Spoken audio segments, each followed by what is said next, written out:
Hello, and welcome to the Beautiful AI Podcast, brought to you by Perfect Corp, the leading provider of AI and AR solutions in the world of beauty and fashion.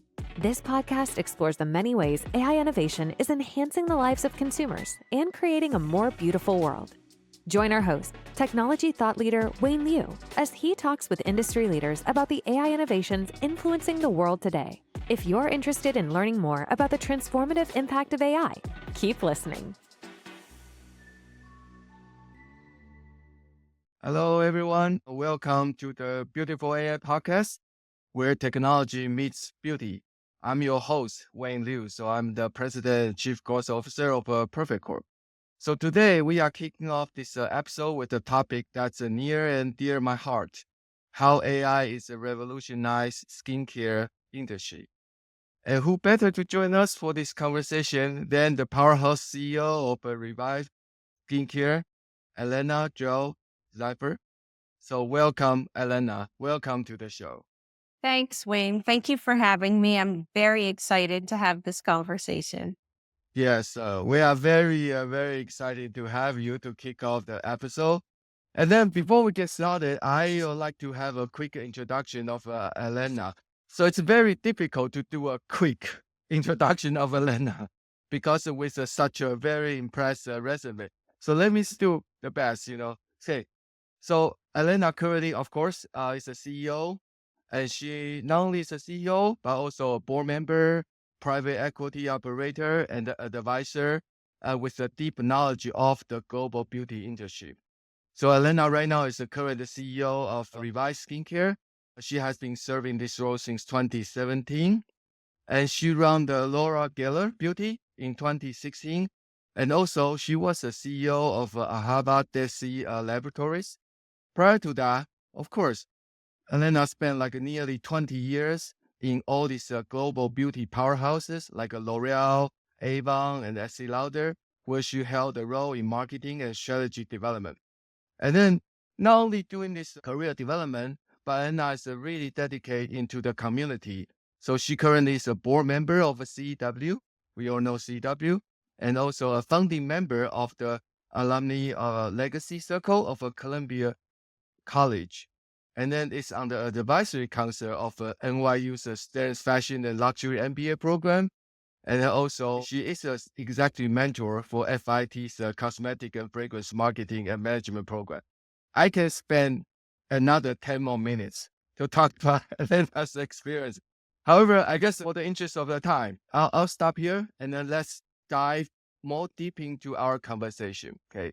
So, Elana, you have a very impressive journey in the beauty industry, of course. And then now as the CEO of RéVive Skincare. So what inspired you and what's your vision for the company today? Well, first of all, thank you for the introduction, Wayne. I really appreciate it. I'll just tell you a little bit about the company. The company was founded 27 years ago by a plastic and reconstructive surgeon. He did research and was working in the world of burn wound healing on epidermal growth factor. And many years later, when he was in private practice and also had an academic position, he really was the first person to understand that there were topical benefits to epidermal growth factor and anti-aging. And so through that, he set up RéVive. And he ran the company himself for about 10 years and then sold it to a large global company, Amway. And they then subsequently sold it in 2016 to Shiseido Group. And so I became involved with RéVive through the private equity Tengram Capital Partners, and we purchased RéVive from Shiseido Group. And the vision at that time was really to take this very authentic gem, one that we felt was rooted in medicine with real science behind it, that had been developed really with a beautiful brand architecture, very authentic brand story, and yet had never somehow broken through from an awareness and a distribution perspective. And our vision at that time was to kind of give the brand, if you will, the support that it needed through a management team and through resources to kind of establish itself domestically, to evolve into being not only department store, but also omni-channel, so e-com and specialty, and to kind of test the proof of concept for the brand on an international perspective, because we felt that it had all of the ingredients to really become a powerhouse global brand in the luxury space. And that was 7 years ago. And I think the vision and the mission today is very much the same. I think what's changed are lots of things about global distribution, competitors in the luxury market, the consumer and how they're thinking about skincare within the context of a total kind of well-being platform. And so I would say that our vision today for the brand is to continue to keep it modern and relevant, rooted in breakthrough scientific and technological advancements, and closer to, I would say, the field of longevity, which I think is a term that you're starting to see in skincare, which I think encompasses the idea of aging better, living longer, and incorporating a holistic approach to everything that you do, from taking care of your skin, your body, your life. So that's a little bit about us and what I would say my mission and my vision is for the brand. Thank you. Thank you so much for guide us through the history and share the vision with us. That's amazing because out of so many skincare brands, I guess, if you have like a central idea and the vision to guide you, that make you stand out from the rest of the brand. So that's amazing. Thank you for sharing. And then we talk about, so you mentioned about science and technology. I guess that's really the key of the brand. At this moment, we are not only talking about bio chemical, right? So we are actually talking about technology such as AI. I know RéVive recently worked with the Perfect Corp on the AI skin simulation experience. So can you tell us a little bit more about how do you foresee AI to enhance the customer experience and specifically in the personalization? Yes, absolutely. I think, the partnership was kind of the realization of a dream, if you will, that we had. And it started off really from the fact that, I talked about the fact that the brand is 27 years old, right? And so we didn't have 7 years ago when we bought the brand, even 2 years ago, a good deal. We always had clinical studies. We didn't have visualization of those clinical studies. Doing before and afters as a luxury marketing tactic was not something that the brand did until very recently. And those photographs, kind of going back and doing them on your whole catalog of products can actually be a very expensive venture for a brand, especially a smaller brand, to take on. And so at one board meeting, one of our board members challenged us and kind of said, "How are you guys utilizing AI?" And we, at that point, were utilizing AI, sort of for copy. And we've started using AI a lot in developing visual concepts. But that was kind of the limit of how we were using AI. And so we were talking after that meeting about, would there ever be a way of utilizing AI to help us figure out how to crack this code of having more before and after imagery for our products? So that was kind of the background. And then my team attended a seminar that was put on by Perfect Corp. And they came back and they said, "Elana, we think we have an idea and we're going to approach Perfect Corp." They had seen, I guess, that there is work that you have done and developed at Perfect Corp that was being utilized by dermatologists and by clinics that kind of showcased when people get injectables or have some kind of, dermatological procedure, what a before and after might look like. And so their idea was, well, maybe Perfect Corp can work with us and figure out a way for us to show, if someone uses our products based on our clinicals, how they might potentially look after 4 weeks and 8 weeks without us having to kind of find models, do the testing, et cetera, et cetera. And so that's essentially when I know the team approached your team. And what we're greatly appreciative of is when people are open to listen for dreams. And that was kind of how the partnership started. And we're very, very excited to kind of kick it off. That's really fascinating. So how AI can actually seamlessly merging into your idea. Yeah, so I still remember like probably it's about a year ago, back in last year around October. So we host a webinar in New York. Actually, it's in person. It's not really a webinar. So we invite Dr. Eunice Park. So she is a dermatologist and also a plastic surgeon. So she's using our tool to help the customer to understand their skin condition, and what she said is really, patient or even the consumer are vulnerable because they don't really know what happened to their skin. But AI with all this machine learning, and right now we get into the generative AI to do the simulation, really help the customer to understand their skin condition and what happened if they do this. Okay, so that's why that's a great relationship. And also that's where the beauty meet the technology because we do have, technology background, but with your beauty, the background, the industry, the knowledge, we partner together and we come up with this simulation. And then I believe this one is really the first in the industry. Previously, we did lots of analysis. We analyze the skin, but do the simulation is really the first one in the industry. Yes, exactly. And I think that's, I know and I've seen that lots of companies and retailers, right, across the industry.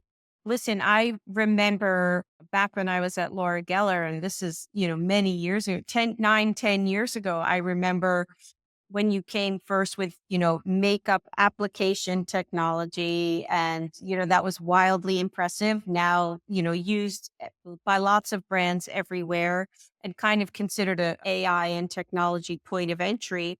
And then the next dream was really, well, could it be used for skin analysis, right? And skin analysis, I think it's great because it helps people understand, the potential of what products they need.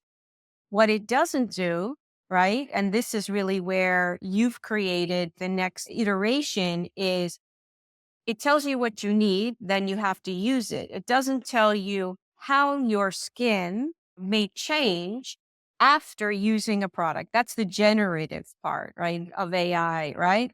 The question is, why would somebody need that? And I understand exactly why someone needs it, like, and why you would start with a plastic surgeon, dermatologist. And it's really about convincing the consumer about the investment, right? Because, I mean, certainly from a plastic surgery, dermatology perspective, I think for the consumer, there's a fear factor. How much am I going to change? And then there's an investment perspective. But that's similar from a luxury skincare perspective. The question about why this is what someone says, right? They say the product will do these things. This is what they say the clinicals are and the improvement will be.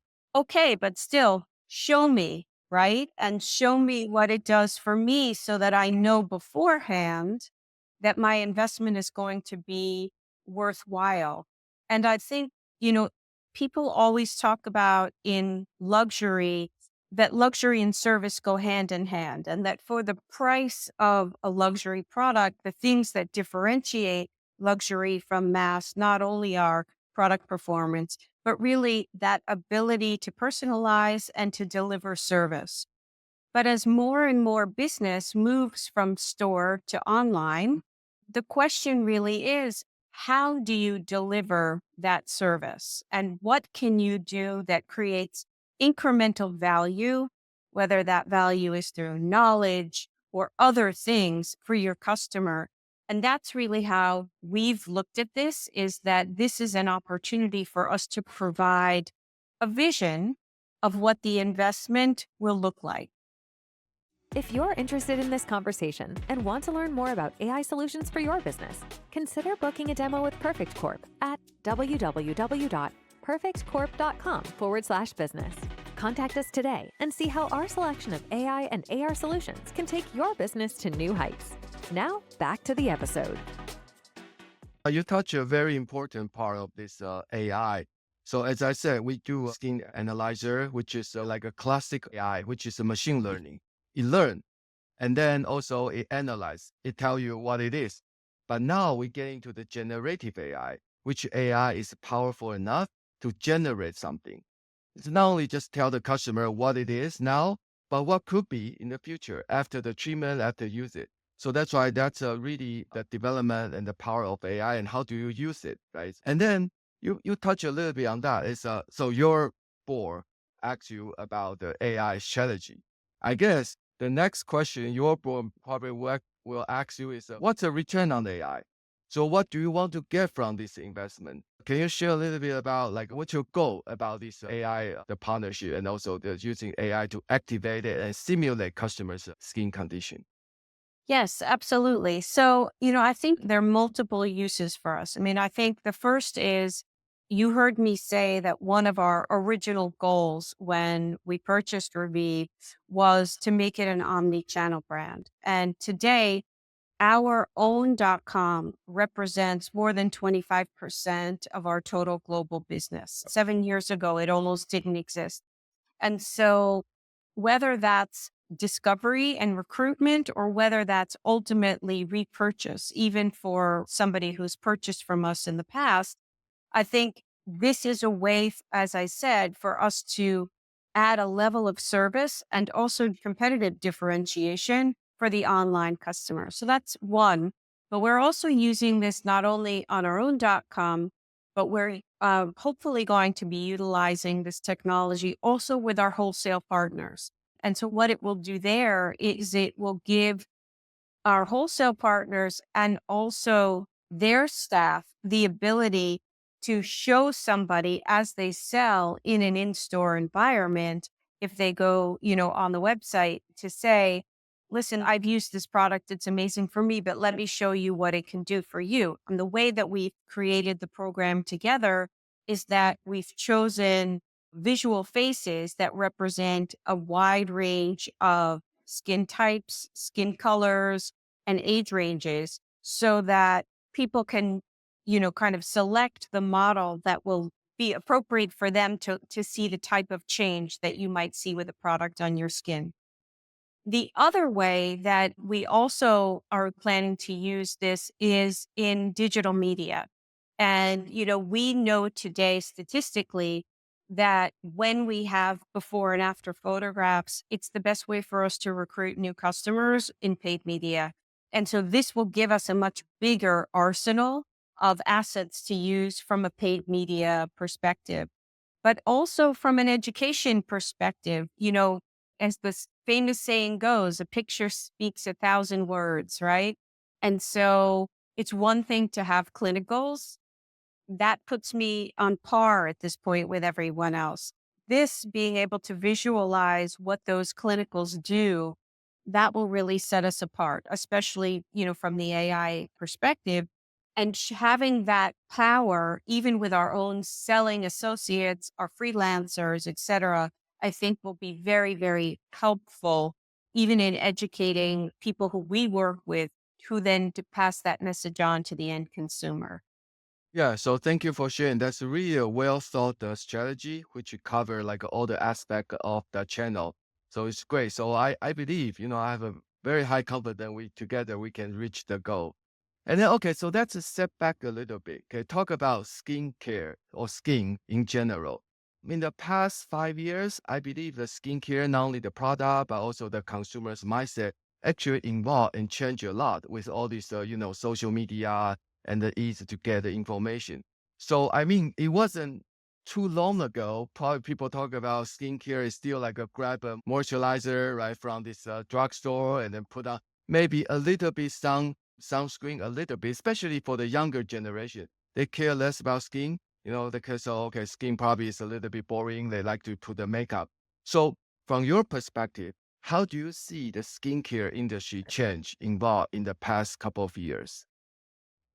Wow, lots of ways. I think the skincare industry has changed in a lot of ways. I think, the consumer has changed in a lot of ways. And, like it or not, we keep kind of coming back to the global pandemic and sort of, I think we still don't know all the ways it's changed culture, right? Certainly one of them is, we're recording a podcast, but we're looking at each other, right? And the use of screens and, people just seeing themselves much more frequently on a screen, I think has created actually a whole new category, which, we just accept hybrids, right? Now, this kind of skincare makeup fusing, but it didn't really exist in the way that it exists now. And now it's just a given. Oh, yeah, it's a tint and a skincare, or your foundation has to be good for you. I mean, it wasn't that long ago that people were kind of saying,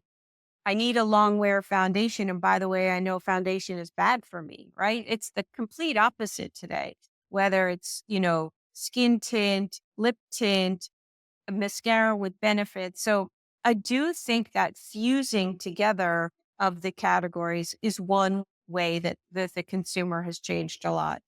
The second is, I'm based in New York. And so I see it a lot now happening in New York. And in this particular case, I think it's something that came late to New York, but I think New Yorkers are kind of serious and always went to dermatologists for things like, injectables, laser, etc. But I think the rise of the clinic, which really probably started more west and south, kind of the street front walk-in clinic, both for facials and for injectables, has become very pervasive. And the cost of injectables, laser treatment, red light therapy, hydrofacial, microneedling, Morpheus 8, etc. I think it used to be something that was considered, you know, first, it starts with the elite, then there's the secret. You don't talk about it. And now I think it's very pervasive, it's very accepted. I think the age range that people start is significantly younger. And so, because of that, I think skincare, in a way, has had to find how it fits in, right? So one way it fits in is a lot of these street front clinics sell brands. And I think through that, you have the rise of the professional brands, brands that were only sold in dermatologists' office, like Elta MD, Isdin, SkinCeuticals, et cetera, have become full wholesale retail brands, right? So I think that's one change. I think the other change is you're starting to see brands that are launching that are saying, we're good between treatments. We're good for after treatments. And so I think skincare has really had to find its way. And I think it's also why you see across the board, whether mass, prestige, luxury, the need for clinical data is because people really now have a lot of choices, everything from surgery, dermatological, clinical, et cetera. There's a lot of different ways to address skin health. And so I think the game has kind of gotten higher on all. And then one last thing is that I think I have to, give a lot of credit to brands like The Ordinary and the Inky List and, mass market brands that have, I think, educated the consumer on ingredients. So, I have teenagers and kids in their early 20s, and, they know about niacinamide and hyaluronic acid and vitamin C and retinol, and not because they heard me have many conversations over the years, which that they did too, but because I think they got educated from these brands that have really focused in on those ingredients as performance and sold them at very low prices so that lots of people can buy Yes. into them. So basically, it's the rise of the staying intelligent, right? People's knowledge. And also, it's the frequency of using camera. So it's nowhere to hide. So either you want to do virtually, you show up in front of camera. So probably this combination really changed the skincare. And then the good thing is that people put more attention, like a focus, especially for the younger generation on their skin. So that's definitely is a positive trend. Okay, so we talk about this, the skin, the trend, and AI. So how do you foresee the AI? Probably say like your next step. So after this simulation, what do you foresee? And then maybe your wish list. The technology doesn't exist in now, but it's always how we collaborate with the customer. You tell me your wish, and then we make it happen. So what do you foresee the AI will involve, especially in the skincare industry? I've looked to kind of fashion in a way, actually. There are some fashion companies, I think, that are doing very interesting things with generative AI. One of them is Norma Kamali. So, what Norma Kamali is doing is using generative AI to basically train a machine to think how she thinks. So, one, by loading in the history of her designs, but with the goal of being able to be predictive, if you will, based on, I think, a feed in of trends and then the history of what she's designed to predict and generate what she would design when she is no longer here. Right.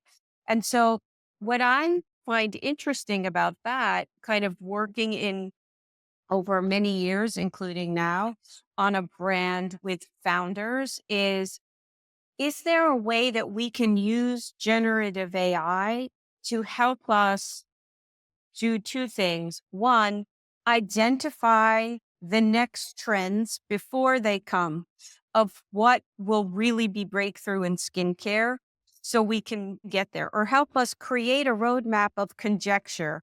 Well, it could be based off of growth factors. It could be based off of this. I mean, so that's one idea. And then the second idea is there a way that AI can actually help in product creation, right? Is there a role for AI, in the same way that, you have 3D printing that's kind of started to help create fabrics and materials and sculpture and et cetera? Like, is there something like that with AI for product formulation? So these two are really good idea. And actually I can share some of the feedback on that. The first one, like using AI to do some kind of a prediction, helping to predict a trend. That's something we actually is working on. We have a technology, not necessarily product.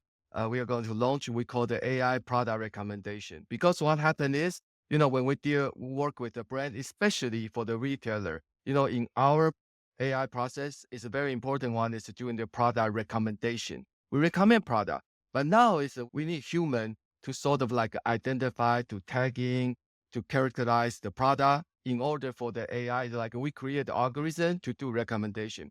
But now we are actually using AI to look at all the product with all this information. The AI start to make a recommendation by themselves instead of a human tell the AI how to do this. So that's really the direction. And then I believe eventually, as long as we get enough the data, we should be able to predict the trend. And the second one, using AI to help the product creation. Yeah, that's also some idea which we get from the brand because that's a preservation of a knowledge. Because see, the scientists or the chemistry, every time they come up with a product, they need to go back to look at the data, the history, the ingredient, and also even the policy, right? The compliance. So many things actually take lots of time. But this part, you don't need to respin the wheel because that's the knowledge. You already preserve it. You can help using AI to help it come out with like an intelligent engine to help to understand that. So it's more like a assistant for the chemistry or the scientist to do the product, the formula. Right? So that's why that's also something that's very interesting. As I said, as long as we have enough data, we have a good case study, and then we have the guidance policy. This, can be real. It's not just something like in the science fiction. Yeah, it can be real. Okay, so I think this is the future for both the skincare and the AI, and also the combination of skincare and AI looks pretty bright. Sounds pretty bright. So Elana, thank you so much. So I guess we pretty much run out of time, but we can continue this conversation. Probably will invite you to come to the podcast next time.